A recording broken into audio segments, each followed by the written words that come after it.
Hi guys, so today we're going to just do a quick review on the causes and two case studies on imperialism. So we are going to review that.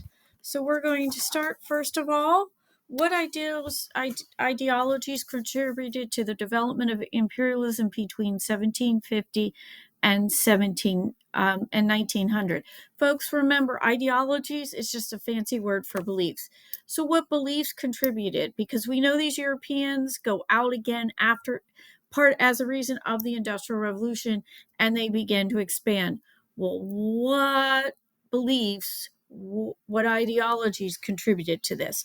So our big ones are nationalism, economic wealth, religious duty, and European superiority. So you want to think of these in terms of political, social, economic, cultural. So just remember that. One of the things, religious duty and European superiority, they kind of go together. I'm not saying Europeans are superior. At this time, they did have this belief that they were superior, and we'll talk about that in a little bit. So nationalism, one, they had a strong sense of, so nationalism, that we've talked about this before, pride in one's nation, strong, fierce loyalty. Well, one of the things that you could do, one of the things, the roles that nationalism played in this is it asserted your national identity. If you're so great, let's prove it to the rest of the world. Colonies equal power, colonies equal prestige. And people in those nations wanted them and were proud to have these colonies. Culture and religion go together. One of the ideas that comes out of this is paternalism. This idea that even those colonial people have been ruling themselves for a while and have done it fine, they haven't developed the ideas of nations. They're not as smart as us because they don't have the technology. So one of the things that they develop is this paternalism, this belief that you're unable to make decisions, so I'm going to make decisions in your best interest. So they believe these colonial people need guidance. They can't govern themselves, so they will use that as an excuse. We're actually helping these people by making their decisions. I've gone back to that idea that the Europeans believed they were technically superior, so they must be more advanced, more smarter. You're going to come around some ideas we're going to talk about later called social Darwinism.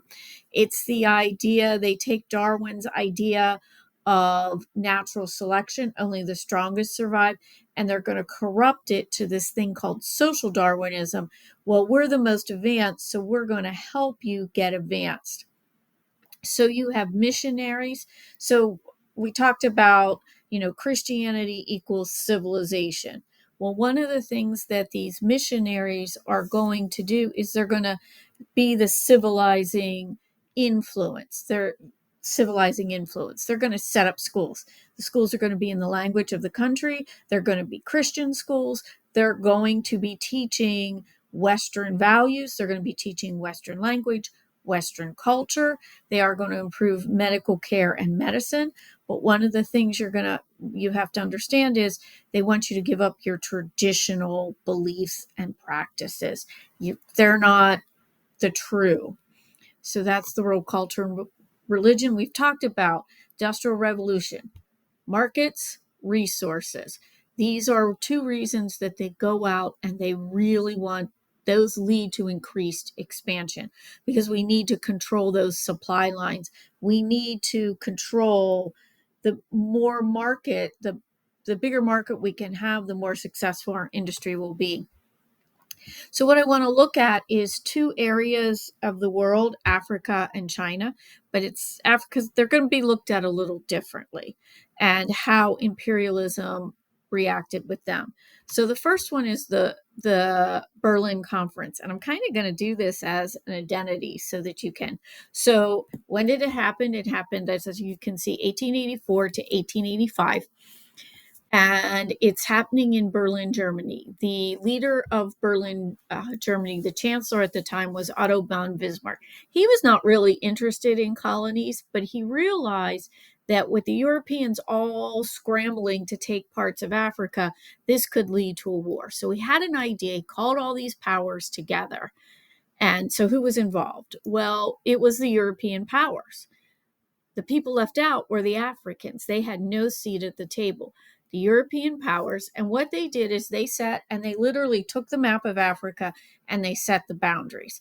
And it would be like, well, I want a mountain, you have a mountain. You get a mountain, I have a mountain. When we're in class, ask me the story of Gambia and you'll see how crazy this was.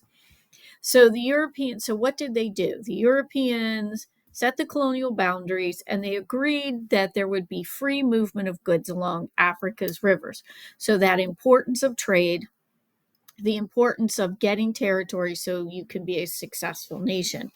Well, the borders they drew were artificial. Like they'd be like, I have a mountain, you have a river, I want a river. So what it did is they would take societies that were unified and they'd split them. Or they would have two groups that didn't get along and they put them in the same nation. That's not going to work. And one of the things Africa still struggles with, and they definitely struggled with after independence, is you're going to be stuck with these colonial boundaries that are not natural to Africa. And after they get independence, it's going to cause wars and boundary disputes, and it's going to make national unity difficult. You're going to see this with the Congo, and you'll see like Sudan and South Sudan. If you look at a map of Africa, you can definitely see this. China is going to be an example of economic imperialism. They're going to get to keep their own government. It's a sphere of influence. So what they're going to do is, instead of politically, they're going to keep China together. They're going to keep the Qing dynasty in power, but they're going to use the Europeans are going to come in, and Europeans and Japan are going to come in, and they're going to divide it into economic spheres. And when you get that area, you have exclusive trading rights and access to natural resources. So you could have two areas, and this could be the Japanese area and this could be the French area. And if you're in that area, you can only purchase from France, or if you're in the Chinese area, if you're in the Japanese area, you can only purchase from Japan. You can only invest, your banks, your railroads. That's what's going on. What allows this to happen, we haven't talked about the Opium Wars. We're going to be adding that. That's going to be a little bit later.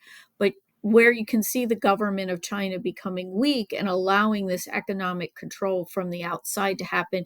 1850, you get the Taiping Rebellion. Again, kind of a result of the foreign influence moving into China. In Taiping, they try and overthrow the Qing dynasty.